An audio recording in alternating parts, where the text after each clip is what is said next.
À défaut d'avoir d'énormes moyens financiers, les joueurs de Saint-Jean-d'Angély ont le sens du spectacle. Pour ce dernier match à domicile, ils assurent le show, une façon de remercier leur public. C'est vrai que c'est un sport particulier où il n'y a pas beaucoup de clubs, mais voilà, c'est l'amour de ce sport et quand on partage des trucs comme ça avec le public, je pense que c'est juste extraordinaire, c'est local, convivial et c'est pour ça que ça nous fait tenir et c'est extraordinaire. Cette solidarité, cet état d'esprit se ressent également dans l'eau. Le water-polo est un sport très exigeant, un mélange entre le handball, le foot et la natation. Dès le premier quart-temps, les Angériens vont rapidement prendre l'avantage sur les nordistes de Denain.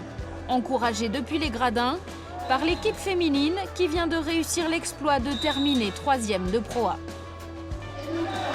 On a que 6 équipes, nous, dans notre championnat. Et en National 2, il y a une douzaine d'équipes, mais il y a une grosse différence de niveau. Des filles qui vont jouer la Coupe d'Europe la saison prochaine, des garçons qui devraient terminer 2e de National 1. Saint-Jean-d'Angély, plus petit club de la façade atlantique, est aussi celui qui obtient les meilleurs résultats. Une récompense méritée pour l'un des meilleurs clubs formateurs de France grâce à son pôle espoir. On a 300 licenciés aujourd'hui. Et dans les 300 licenciés, ils démarrent d'abord en natation, ils s'expriment en natation.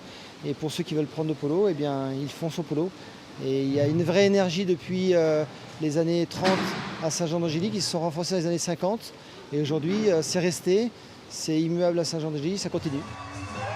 Et les nouveaux arrivants, comme l'entraîneur espagnol de l'équipe première, adhèrent aussi à cet état d'esprit, avec un objectif commun, consolider le club pour le maintenir dans l'élite.